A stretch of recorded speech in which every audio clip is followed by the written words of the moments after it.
Tom Show.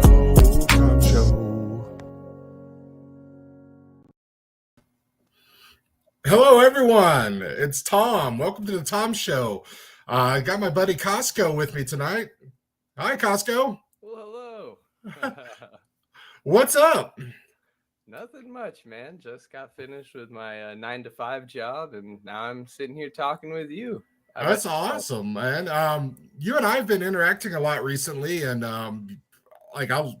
it's been great. You're hilarious. You're also nice. It's just you're one of those people that's just come into my algorithm a lot more recently, and it's like I'm so happy for it. Usually when your Twitter algorithm changes, you're like, oh, I'm missing my old buds, but now it's like I'm finding my new buds. You know what I mean? So, hey, how's it going? Good. Yeah, I totally agree. Yeah, saw you pop up a couple times, and we interacted, and then out of nowhere, it just started being like every day I see you and you see me, and yeah, it's been funny for sure. Some good stuff, and yeah. And by the way, you can call me Walker if you want. That's my last name. I go by Costco on Twitter. Go call me that too. I think it's kind of caught on a little bit. It's kind of funny. For this show, people need to show their face, and for like some NFT people, that's a no. And even card collectors, they're like, I don't want to show my face. I have my logo, and that's who I am. And so I don't care about their real name. Like, I'm not trying to like out you to the world or anything, but I am wanting to share people that I love on Twitter with other people. So I like Costco, honestly. I'm a nickname guy. Yeah. If you're my friend, I have a dozen nicknames for you, probably. I might not call you them to your face, but they're all good, I promise. That's good. Sounds good. I can stick with Costco. I think anytime I go to an event, I'll probably just say, hey, it's Costco. Everyone's gonna know me as that, not as any other name, really. So I see a Yankees little pennant back there. Are you a big sports fan? I'm a big sports fan. However, I'm not a fan of the Yankees. This is just this is like our spare bedroom turned into the office, and I'm not the kind of guy to like decorate per se. And it was already in here, and I was like, well, it fits. So, but no, personally, I'm all things Colorado in terms of a fan. Rockies, Broncos, Avalanche, all that. Even the Mammoth, actually. I used to like lacrosse quite a bit when I was growing up. Yeah. Used to go see their games a lot. It was cheap and it was fun. And, it's cool to go to a sporting event. That's right. You are Colorado, aren't you? I think that's how we connected. We somehow, it was someone was like, you're Colorado and you're Colorado. And then we were just like, happy 303 day, by by the way. Yeah. 303 day. Yeah. I'm actually from the 303 too.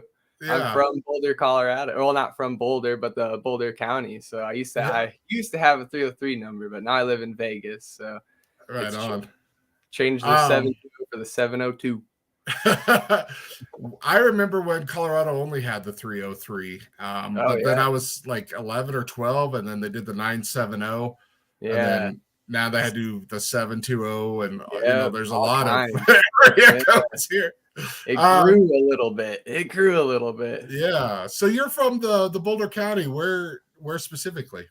Well, I grew up actually in Lyons. It's a town not many people have heard of unless they're from Colorado and kind of like the Front Range area. I graduated with like 55 kids, and I knew 40 of them since we were in diapers, Yeah. And I can still name every kid that was in 6th grade when I was a senior up until my class, because it was tiny. It was awesome. Yeah. A lot of people, when I tell them that, they always think like, oh, that sounds terrible. Why would you do that? And honestly, I was outside all the time. My friends lived within walking distance. The school was in walking distance. Everybody knew everybody. Like, I don't know. I loved it. And I still have a lot of love for that place. I love Lyons so much. My experience with Lyons is like, hey, let's go to Estes Park. And you drive up, and then you're like, you could go to Lyons or you could go to Estes Park. And you're just like, Estes Park. Everyone goes to Estes, yeah. Yeah. I've only been to Estes once. So, oh, yeah. Yeah. I've lived in Colorado since 1989. Only been to Estes once. I'm from Gunnison, Colorado. It's way in the mountains, near Crested Butte, near Monarch Pass, that kind of area. And it was just like you have to drive through mountain passes to get anywhere. And, my mom was always terrified of them. So we never really went anywhere as a family. And then it took me a little while to develop the courage to drive myself over passes. I always used to go with buddies, and they would, they're the truck buddies, like, no one drives my truck but me. Yep. And so I was like, oh, that's fine. I hate driving anyway. So you can drive to Denver, man. So, yeah, just you talked a little bit about, growing up. Just right now, I know you're kind of into NFTs and, stuff like that. We'll talk that later. Do you have any other interests and hobbies? You said you were into sports. Was it just a natural Colorado thing? Everyone roots for our team. So, that, or was there something more to it? Oh, I mean, growing up, I have 3 older brothers actually. Oh. And my dad, my uncles, my grandpa, on my dad's side, not so much. On my mom's side, I don't know. I don't think they're as into sports as my dad's side is. But I mean, growing up watching like the Avs win the Stanley Cup and then the Broncos win back-to-back Super Bowls, So I was always around them watching it. If I was inside on like a Sunday or Monday, whatever, they were watching sports. And I never ended up being a huge baseball fan actually, because I never really went to as many events. I only played it in high school. That was the only sport I didn't play like growing up. Mm-hmm. I always wanted to, but never did. It was a weird thing. Everything else I was like gung ho about, and as soon as I could, I was like, football, let's do it. Freaking track, freaking wrestling, let's do it all. Like I loved sports, but I never got into baseball as much. But yeah, once I started participating in them as well, it made it even that much more interesting. I'm like a student of the game, I guess, in any sense of the means. I love to learn, so it's not necessarily just watching it. You're also learning from it. And now it's just watching it because I sit on this here throne all day, most of the day. So it's just entertainment now. Yeah. That's an aspect of sports that I kind of always loved is there are sports that are relaxing to watch that can be in the background that help my mood, like baseball and golf. Mm-hmm. And then there's the ones like football and hockey that I got so into that you were learning to read defenses when you're 13 years old. You're like, oh, I know what play Mike Shanahan's gonna call because the running back went out and it's gonna be this and he's gonna so that I get that, it's that learning experience. And I never really played sports. And yeah, it's kind of because I'm a chunky fat kid. But also I as much as I like and love sports, I hated my peers. I moved from Tennessee to Colorado, and Tennessee, it was, I had lots of friends and it was great. I moved out to Colorado and everyone was, mean to the new kid. So it was kind of like me against them, and I didn't really care. But the sports, just the learning and the watching, and especially with my dad, it was my dad and I every Sunday watching football. And then my mom started getting into it, and my little sister and my brothers were always into it, but my little sister got into it for a while. So sports was a big bonding thing for my family. So yeah, especially it's funny because my mom, she's into sports and she loved them, and she's kind of the person that would tease me and root against me in ways. So it's kind of funny having mom give you crap about sports teams. So you don't even know anything about it. God. No, she did. Well, she knew a little bit, but it was when the Oakland A's, I was a big Bash Brothers fan growing up. Oh, yeah. Oakland A's were playing the Cincinnati Reds, and I was rooting for the A's. And she's like, I'm going to root for the Cincinnati Reds because my older brother, your Uncle Buck, he's a Cincinnati Reds fan. And then, the Reds swept the Oakland A's, and she rubbed it in. And it's like, you had no skin in this game, you know what I mean? But you just took that one side and you're rubbing it into your 12, 13-year-old child's face. So it's I love her for it. Gotta teach him young. Yeah, it's where I got my I get my stuff from her, If you see me making teasing or trolling, yeah, that's where I get it from. So you're, sports kid, small town in Colorado, smaller than the Gunnison that I grew up in. What happened after that? What was life like, and what got you out there to Vegas? Oh man. So I didn't come out to Vegas until I turned 21. But prior to that, I was in school in Wyoming. I went from Lyons, Colorado to Cheyenne, Wyoming. I only upgraded like a few thousand people Yeah, in it's not population. much of an upgrade. No, it was funny because I went to just the community college there where I studied music, and it was funny. It was like going back to high school again. The size of it was small. They didn't have any of the sports that I wanted to play, unfortunately. And I had the ability to wrestle at Laramie County, or at not Laramie County, that's where I went, at UW over in Laramie, Wyoming. Yeah. But I ended up turning it down because I didn't want to go to a giant school yet. And I figured going to a community college first, feel it out, expand a little. Plus, at that time, I was with a girl that I kind of wanted to go to school for a few years. She was 2 years younger than me.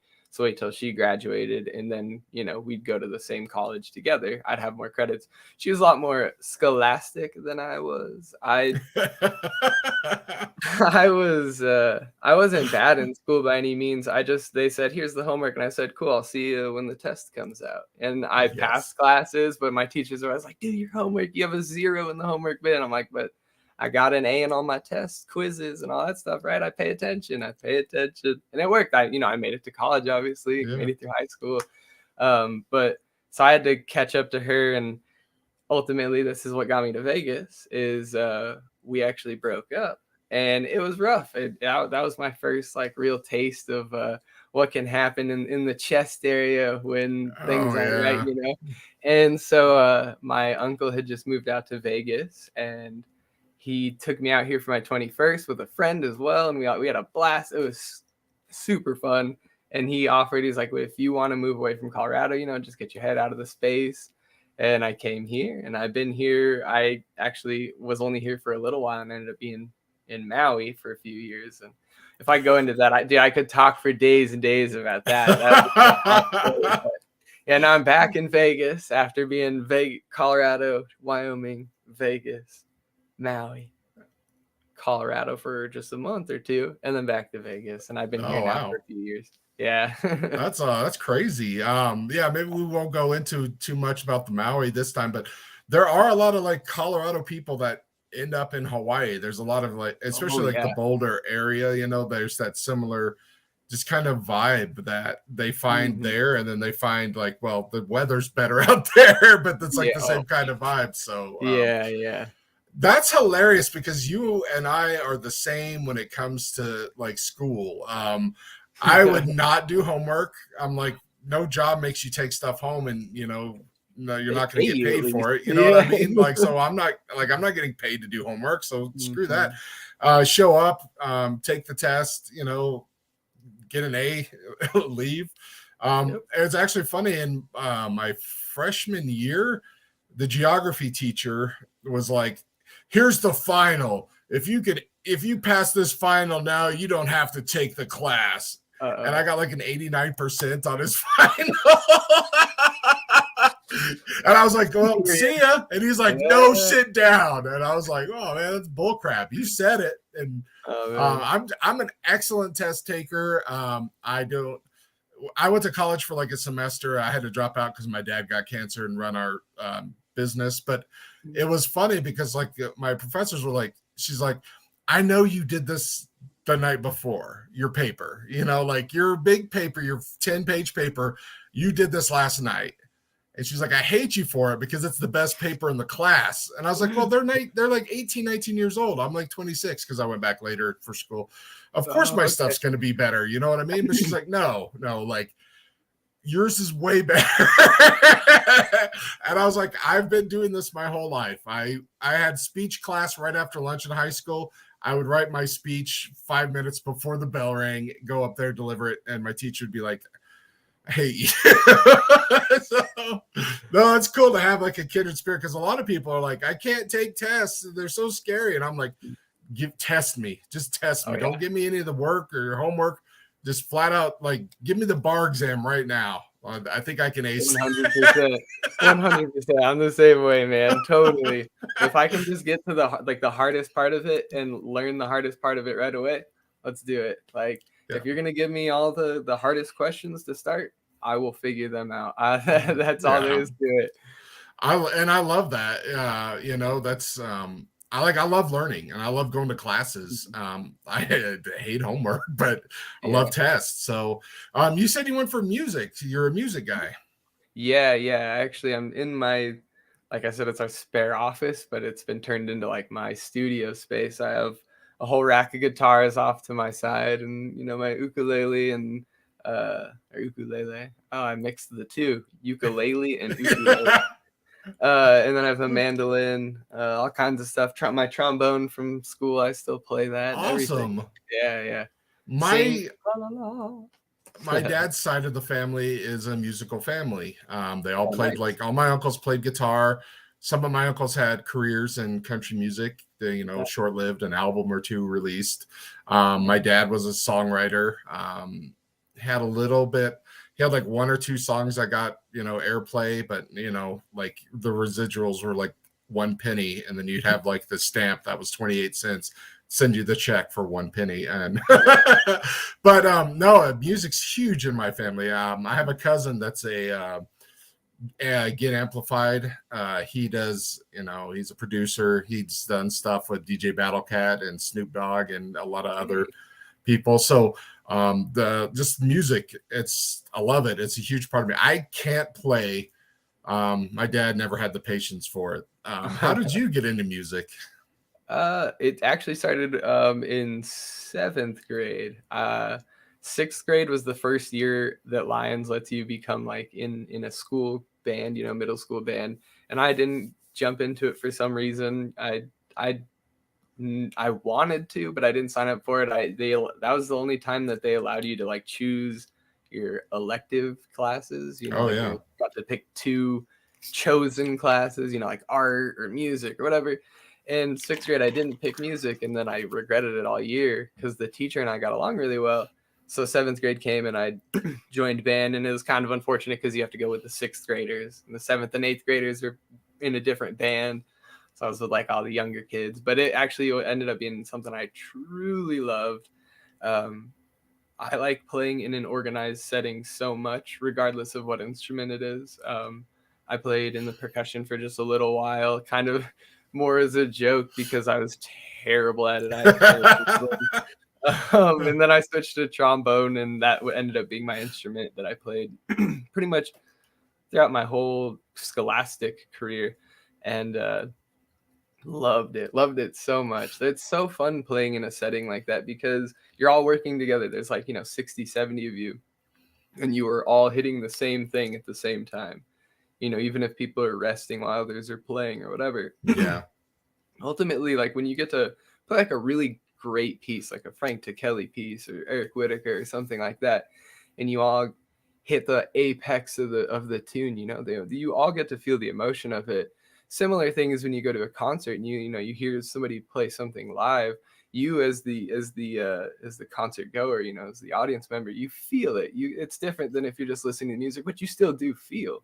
Yeah. But that live feeling is so different because it's more, more energy is being passed between people. And I'm actually getting goosebumps. I miss it. I love it so much. No, it sounds amazing to be a Yeah. part of something that huge and all working towards that one.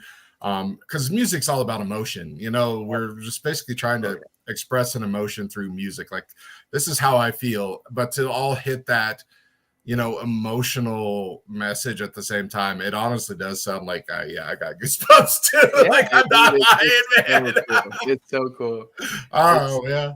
I wish everybody could feel that, like, and I now I play guitar more than I play my trombone. I picked that up in college because I started going like, how do I bring an instrument to it? Yeah, I was like, how do I bring an instrument to a party? I don't want to come wah, wah, wah, it's cool. The trombone's awesome. I love it, but I'm not gonna, does anyone got a trombone around? I can play some music. So I picked up a guitar and started just teaching myself, and now I could tell you everything about it. I love the instrument so much. I also really like ukulele and mandolin. They're like my three main stringed instruments.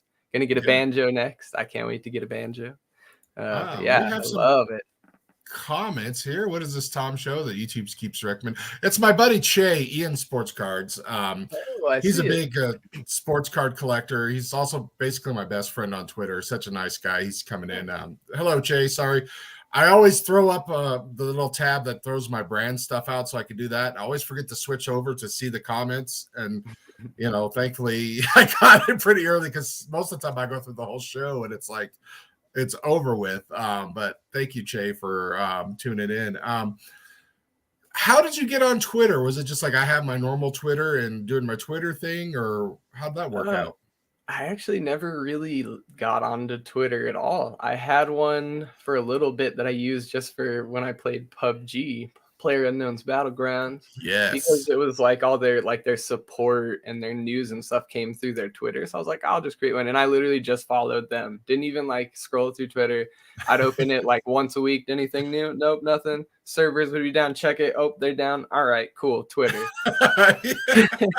And then I got into Top Shot, like in January, and I didn't really get super into Top Shot because I was never really into card collecting. And along with baseball, the two B sports, baseball and basketball, are the ones that I don't pay as much attention to. Yeah. I like playoff baseball. I like playoff basketball. Pennant races. Those are Yeah. great. Everyone's going hard in the paint, going hard on the field, whatever. But when it comes to Top Shot, it was cool because it got me into NFTs. Like, Yeah. so many other people from last year. Same. Yeah, tons of people January. got into NFTs from that. Yeah. And then I started hearing about other stuff, like Beeple going on and all, and like what is OpenSea, what is Rarible, what are all these things? What Bored Apes, hearing about that. And unfortunately, I was not smart enough to get a Bored Ape. Actually, I wasn't ETH. I didn't have any ETH either at the time. That was like prior to me even investing into ETH at all in any sort of way. So to me at that time, 0.08, I was like, how can I afford that for an NFT? And now it's like, damn, if that had happened 7 months later, 6 months later, I'd have been like, get 10 of those, it's totally different when you're in the space a little longer. But yeah, and once I saw that stuff, that's when I got Twitter, and I think I don't know when my Costco account was started, I think in like February or March, around there. Yeah. That's when I jumped in and really got into Twitter, started meeting some really cool people. The first really cool people I met, were through this project called the Kush Punks, a punks derivative run by a Bored Ape, and everybody was super cool. I actually still have a lot of love for all those people.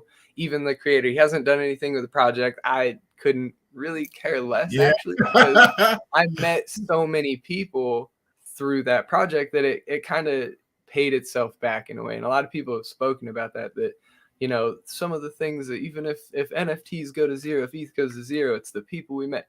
And every now and then when somebody says that, I'm like, yeah, I totally get it. Like, fuck yeah.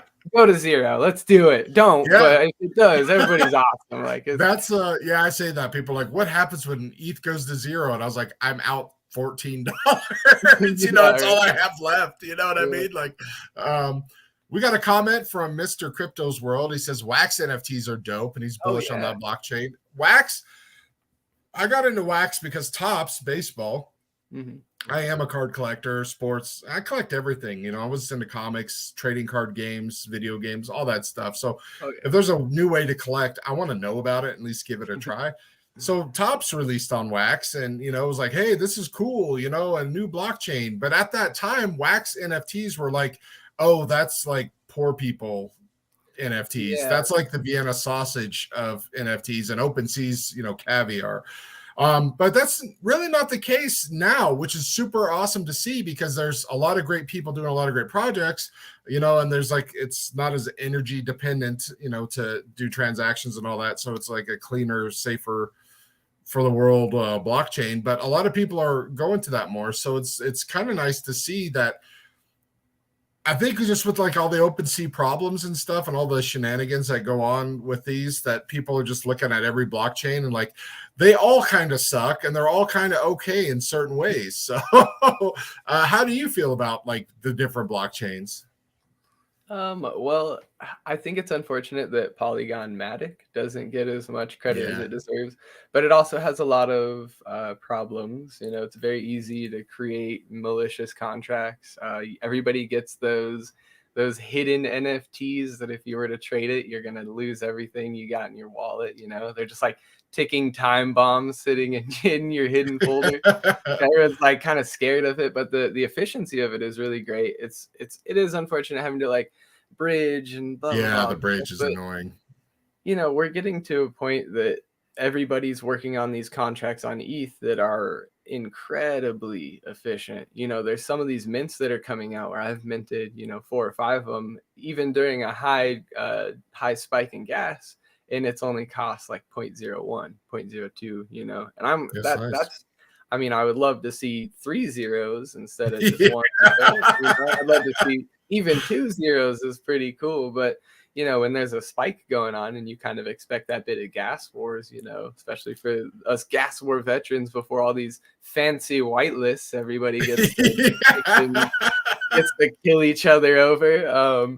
You know, back when we had the gas wars, only like you'd see 0.01 and you're like, do it, go, let's go. You know? Send And it. it's actually crazy. Like I remember for all of summer and all of winter last year when everything was super booming, you could not see Gwei under like 100 unless you catch it at the right time. You know, everybody's asleep, kind of a weird hour, you know, and it's at like 50, 60, but now it's dipping again. The other day I saw it hit like 25. I was like, I had like flashbacks to like pre mint days, you know, like, okay, it's 25. If I'm the first one to mint, I can do 10 of them. I have enough in my, okay, let's, no, it's hit 40 already. Oh God, you know, it had those flashbacks, but yeah, it's crazy. It's everything's leveling out, you know, contracts are getting better. Wax, sorry, I totally get off topic. No, Wax, no. I really actually do like Wax, especially for the smaller creators or the people that are trying to, you know, maybe build a portfolio that they can move into something like ETH, you know, or even what am I trying to do? Solana, you know. Yeah. I actually only have minted one Solana one, so I can't speak much on it. I do trade and hold Solana, but I actually haven't really messed with the NFTs too much. Yeah, I haven't honestly. I think because it's a separate wallet. I created a separate wallet, but I'm broke, so I haven't loaded any currency or tried to do anything like that. You know, but just kind of to learn. Mm. That's most Tom. Unfortunately, he's a learner. You know, he's not a doer. But it's fun for me because you know I can help other people out, and you know, Oh getting yeah. my friends into the space, that's a lot of fun. Mm. You know, help them go through and buy their first NFT and, you know, get that all taken care of. Yeah. What's your favorite project that you have minted? That I've minted probably, you know, this is ZenFT. Uh, I wish Madcap Militia would have been able to pick up more. Everyone was super hyped about it. Yeah, I remember I miss that. I miss the mint on Gutter Cat Gang because of, you know, the problems they had when they minted.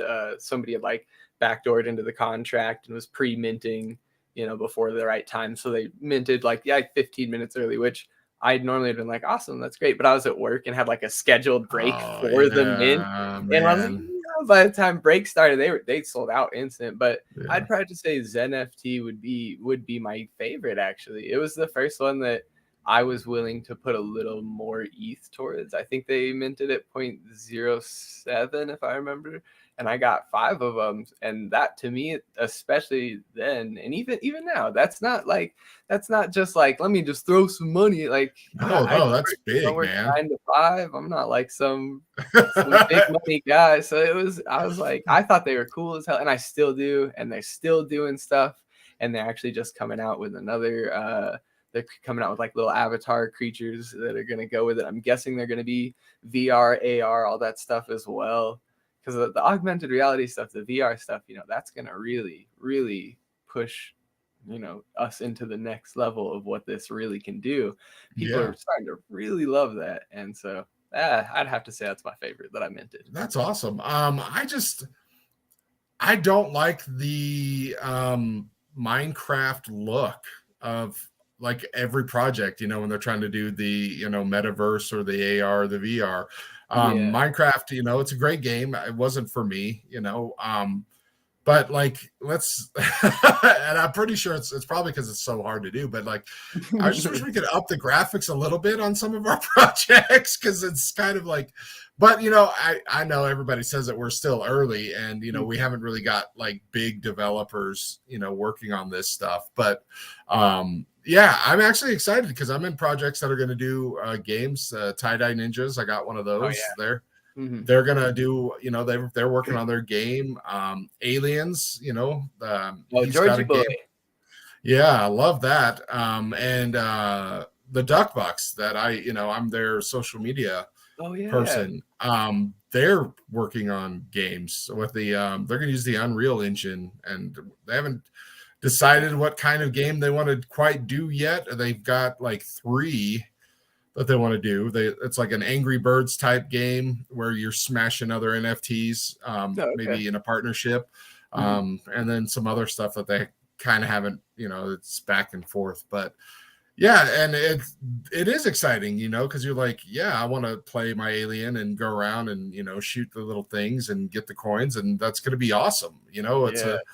It's a throwback, Legend of Zelda original Grand Theft Auto type game, and that's fun, and it's got the cartoon graphics. It's nothing amazing, but it's it's different. It's not the like pixelated Minecraft stuff that some other people are doing. And Mhm. our buddy Crypto's World says music NFTs are awesome as well.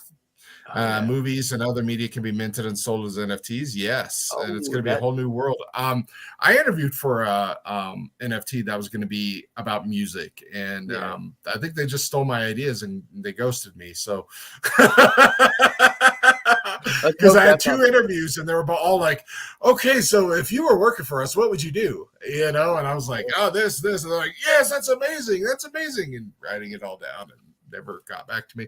But Jeez. yeah, Lance and Lance the Don, Lance Rossi McSaucy, whatever he's going by now. Yeah. I love him. We talked about that a while ago, that music, and Snoop Dogg just released it. He's like, Mhm. here's my Bored Ape, and it's my music label for NFTs, and you can Yeah. buy Yeah. like 4 different things, instruments, the vocals, the whole song, and this is the Yeah. prices. You have total control, and I have no problem with that. It's smart, and we should be encouraging more people to do that. Yeah. Are you doing anything with NFTs and music, since you're a musician and an NFT person? No. Okay.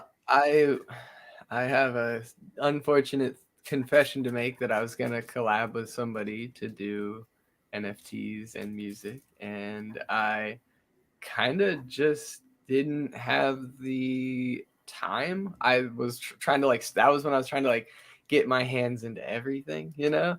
I ended up kind of running myself short, and I unfortunately threw that one by the wayside, and I feel really bad, and it was not good. But I would like to do something with music NFTs. That would be really awesome. I don't know what I would do with music NFTs. I don't know if I would want to create something that I sell as a song, or something you can license of mine.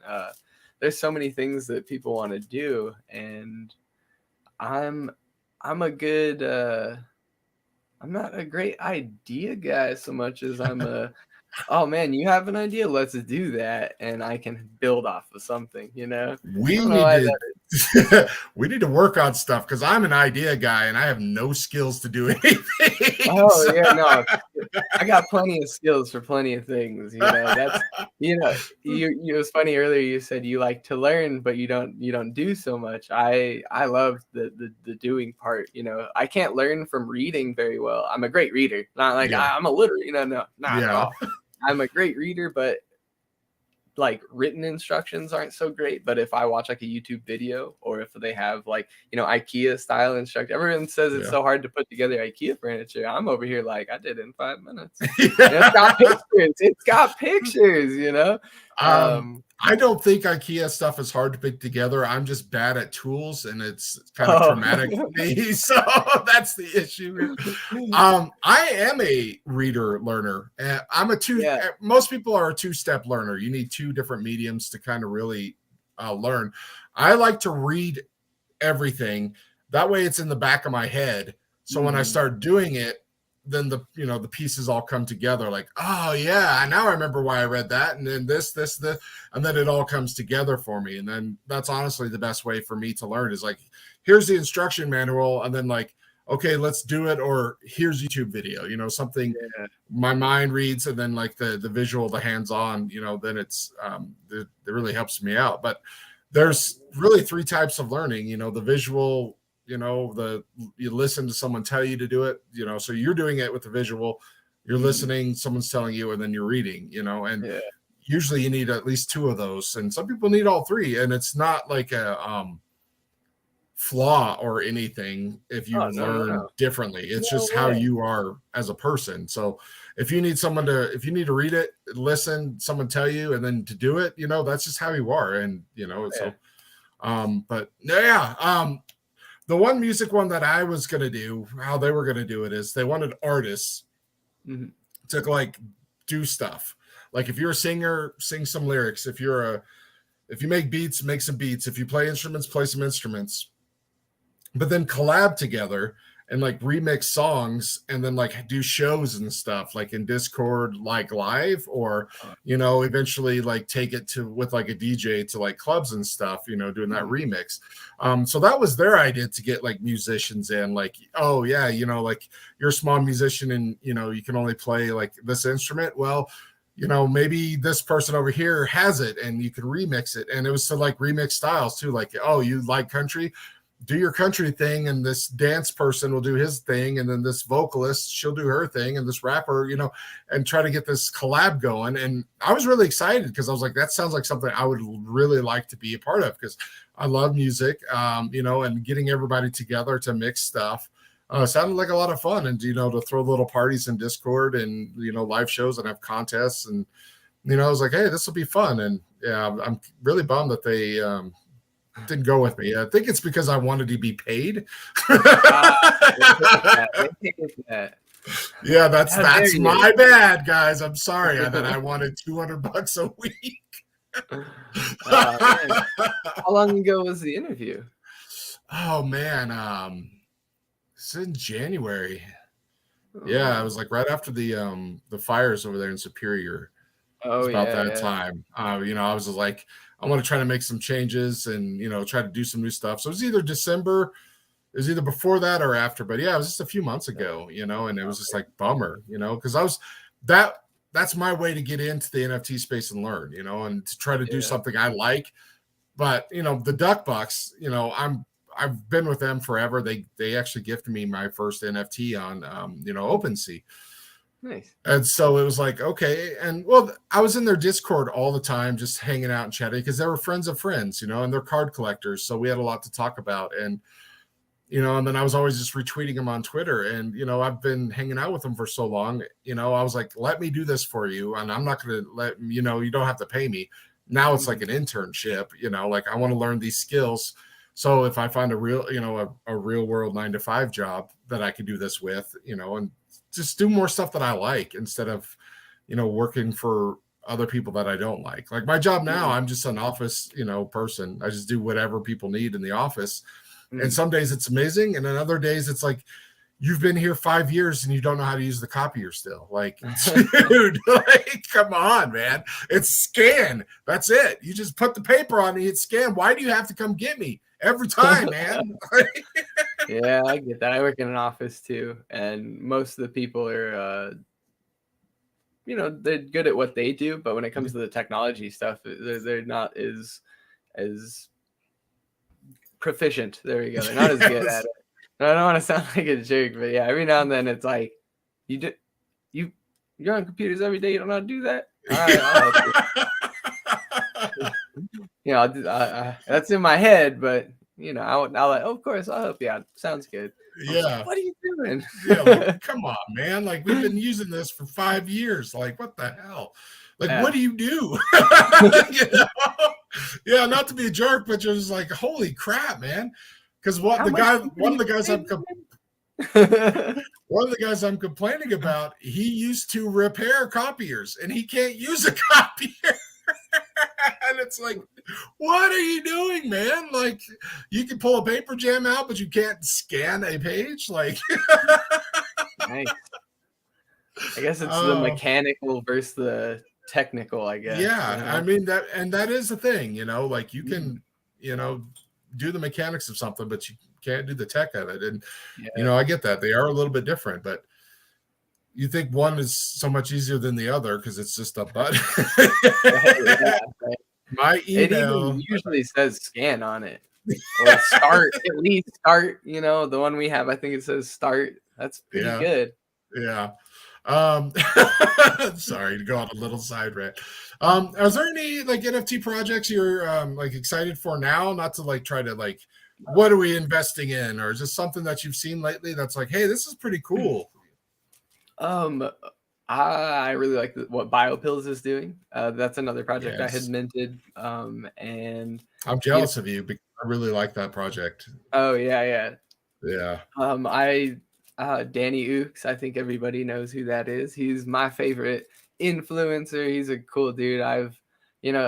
Back when I started Twitter, he only had like, I think like 2-3 thousand followers, and right away I was like, this dude's gonna have some followers quick. Like people are gonna listen to this guy, and yeah, it happened. And he was the first person that I saw talk about biopills. And for a little bit, I was kind of like, what Danny says goes, And now I kind yeah, of gotten my own path. Not that it wouldn't, he's still a great person to kind of listen to and kind of follow. I'd suggest nobody follow anybody, in terms of yeah, trading. Maybe shadow a little bit, but I would never suggest following somebody directly. You don't know what their intentions are. yeah, But yeah, I saw him get into that, and I was like, you know what? He's got some good stuff so far. I've got some cool projects thanks to him.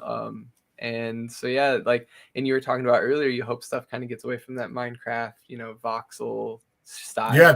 Their art is fantastic. Yeah, I'm so excited for the lands.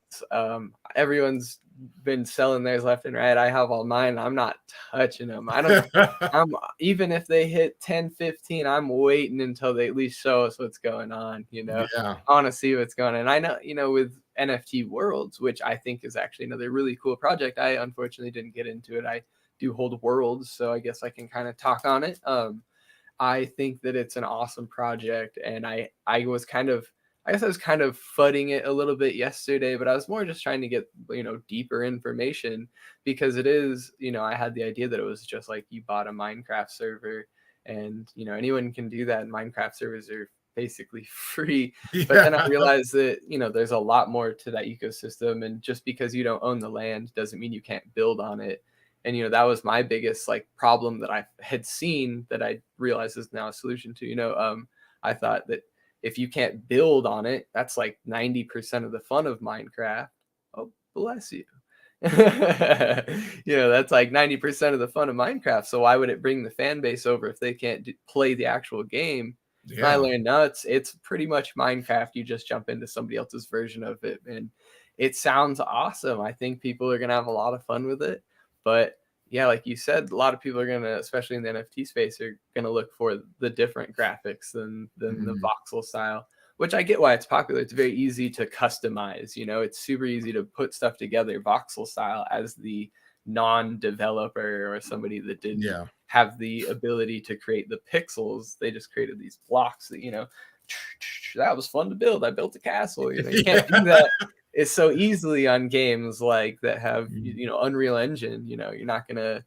It's not as easy unless they build it directly into the game. It's not going to be as customizable. It's going to be real in depth. So if BioPills though is able to do something like that, if they're able to do like a Fortnite style, build your own stuff on your land, terraform your own land, drive through it with your BioCraft, it's yeah, going to be a heavy contender in the space, because Sandbox, which is I love Sandbox too. I don't think I could really talk negatively on any project that hasn't rugged. If they've yeah, rugged, That's all I can say to that. But if they haven't rugged, like if they're still working, they're still doing, then they have their validity in the space. If the developers are still there, if the community is still there, I'm like, why would I talk crap on any project? So, not to say Sandbox or NFT Worlds or any of those are, lesser. It's just a different style, and I think that like Somnium and Biopills, like Somnium's crazy. I have a mean computer. Like this thing can run most stuff. I animate on it and stuff. Like it's not a problem. But Somnium, my computer takes a minute. It's got to like think about what it's doing.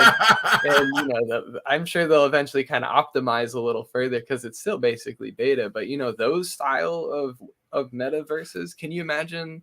Like Fortnite did their concerts with who was it, Travis Scott and like Marshmello and stuff like that, and those were so sick. And you were just playing Fortnite basically, but and on Ed Sheeran too, right? Yeah, and yeah. I didn't go to that one, but I went Yeah. it's not that I don't like Ed Sheeran, it's just I wasn't there. No, he was at Pokemon Go, actually. Oh, was it He Pokemon did the Go? Pokemon Go concert. He Oh, wasn't okay. Fortnite. Yeah, it was. Okay.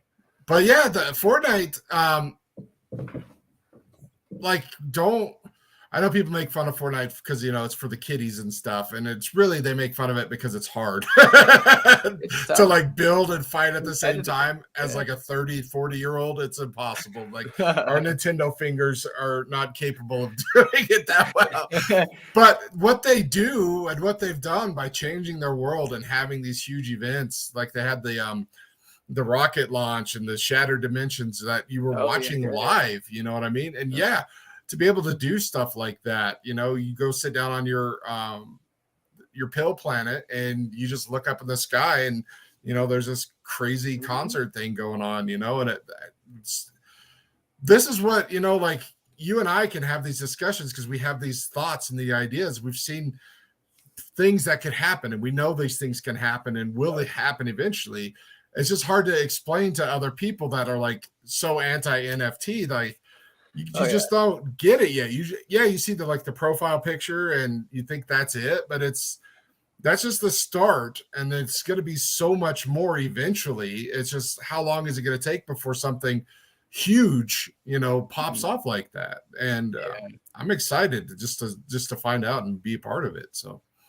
Yeah, I am actually dying to get my hands on an Oculus. I could buy one, but I am kind of tight with my money, which is funny because I have a lot of NFT. Like my wallet would suggest otherwise, but that came from a fortunate event where I was able to create liquidity and dive into this space in a way that I did just because I took a chance on it. But like in terms of spending money in the real world, it's totally different. And I think I lost my train of thought there for a moment. So you're going to buy an Oculus, but you just don't want to Oh, there we go. right Yeah, now. Yeah, exactly. So, I keep going to buy an Oculus and they're not that expensive, but I just keep kind of shying away. I think I'm going to do it this next payday. I've said that, 100 times now. The last 5 paydays. Yeah, I really want to go, and especially if we're able to, go into the Bioverse with a VR headset on and experience like the artifact pods and stuff like that. Like those are cool. And even just what Oculus lets you load into, like if I'm able to throw an artifact pod into my bio land and I'm able to throw all my NFTs in that pod, and like drive my craft around on my land, this chair right here will become me. I will become like I'm gonna put a fridge right here. Like I got some space for a microwave. It could fit. We'll figure it out. Toilet's just across the hall. So pee bucket and a poop sock. It's all you need. I mean, I could drill a decent hole in this chair. It'll still be comfortable. So, are you a big time gamer or just kind of? What started? Let's talk about gaming then, because not a lot of people I interview are like, I'm a big gamer. They're kind of like, oh, I've done Mario back then, because a lot of my friends are old like me. What's got you started in video games? Let's talk about that. Man, that's a long one. Well, I'll do the beginning to now, not sure. in betweens. But of course, like I said earlier, I have 3 older brothers, and they grew up throughout the 80s. I was born beginning of the 90s, and they had, they had a Jaguar. I don't know how many people know what a Jaguar is. Yeah, I Gaming remember system, those. or a Sega Saturn, or Yeah. Sega CD, or like things. You're like, what is that? You Did they have a you Virtua Boy? Because that would be. we had a Virtua Boy. We had a Gamecast, the Sega Gamecast, the My brother giant. had one of those. The Yeah. Gamecast was so much better than the Game Boy. It had a Yeah. lighted screen Yep. 10 years before the Game Boy SP even came out, dude. Like Yeah. it was so sick. I loved the Gamecast. I actually still Yeah. think I have it at my parents' house. But we Yeah. had Super Nintendo, we had NES, and whatever games they didn't want to play anymore because they bought the Sega, I got to play the Super Nintendo or the NES. Yeah. And then they moved on to PlayStation, and I got the N64, and I also ended up with all the classic systems because they didn't want them anymore. So I had the Jaguar, I had the Sega Saturn, like I said, the what was it, the Sega Dreamcast. I didn't ever have a GameCube, but that's what started it. I loved video games as a little kid, and I had a lot of friends that played video games, growing up. I was also like a super outdoorsy kid, but there were days where, like, especially when Halo came out, you get like 10 friends, 12 friends, whatever, you get 2, 3 Xboxes, you go to your Crossover friends. cables. Yep. Oh yeah, and you get the So wall much and the fun. local parties. Oh, I miss that. Was so fun. Yeah. And playing like Diablo and Warcraft growing up, Blizzard games, loved those. I'm not nowadays. I guess I couldn't say I'm a gamer. I'm definitely more of a classic gamer. I played a lot more growing up.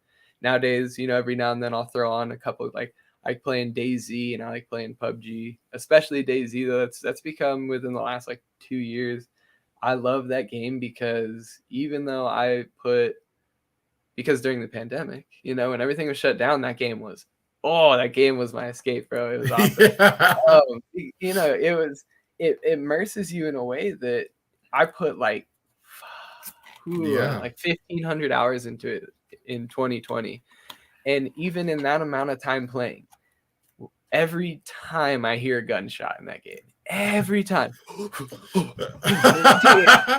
it doesn't happen with any other game. You play Call of Duty, you're like, oh, getting shot. It's coming from south. It's coming from. You play PUBG. Yeah. It's, oh, north, dude, north, north, and it's not like adrenaline rush. You're just like, oh, you're urgent. But with DayZ, it's happening to you. So your heart starts pumping. You start control your breathing, dude. Just chill. Just come on, just chill. Don't breathe like that. Okay. Where's he at? Hey, no, I don't know where he's at. Do you see him? And it's like it's so much more. Like you're in it, dude. It's so fun. I love that game. Shout out DayZ Bohemia. A couple streamers that I follow, Anthony Kongfan and Mr. Grims, they play DayZ quite a bit over the years. They kind of do like a rotation of games and stuff. But that game looks so crazy intense that not for me. Like, I like player versus player in my games, like, because sometimes the robots, they get scripted and it's easy to beat.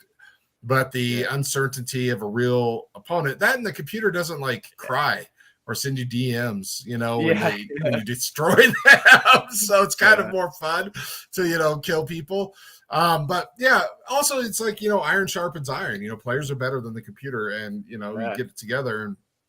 But like that, I'm not good enough to play games where you lose everything if you die, because I die a lot. I'm just not that good. It's like I have fun, but like I'd just be that guy that just would build my own little thing, and then someone would just come by and kill me for fun. And it's like I've spent 30 days there, man. Like, yeah, that does happen, especially when I first got into the game. You get what they call the gear fear, because you die and everything's gone. So like you get the first time you got this gun, the first time I got an SKS, or the first time I got an M14, oh my god, an M4, oh my god, and you don't want to die with it. So you don't play the game the same way. You start like hiding more. You start like waiting. Every sound you hear, you're like, don't breathe, don't move, don't talk, everybody shut up, everybody stop. And once you get past that, and you get to a point where when you die, you go, I can do that again. Yeah. It doesn't take you, 4 or 5 hours to get where you're at. It takes you maybe an hour, Yeah. It used to take me a whole session of playing the game to get like decently geared. Now I die and I'm, if I'm geared, I die and I'm still like, next. Here we go, and you load back in. And the best part about it is I started on console. And console DayZ is rough, especially because I was playing on an original Xbox One, not on a Series X, not on a Yeah. One X, just the OG. Bought it the day they came out, like Yep. what was that, 15, I think? I don't know. 14, 14, 15. 20, might even 13. It was a minute ago.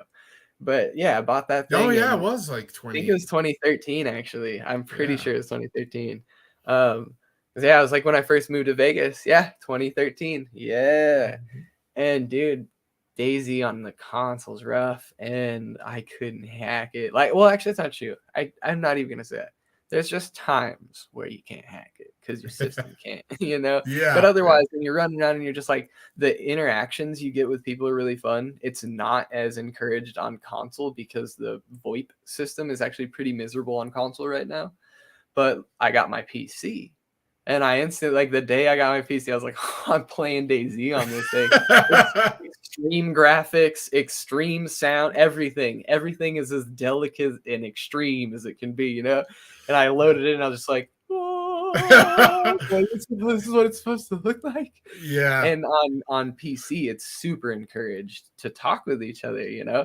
And so you get these crazy interactions, like people pretending like they're really at the end of the world. So they're like cannibals, like, you know, people the nicest they could possibly be. And then 1 second they're like, are you glad you got some food from me? Are you happy? Are you healthy? Boom. And you're like, what the, you know?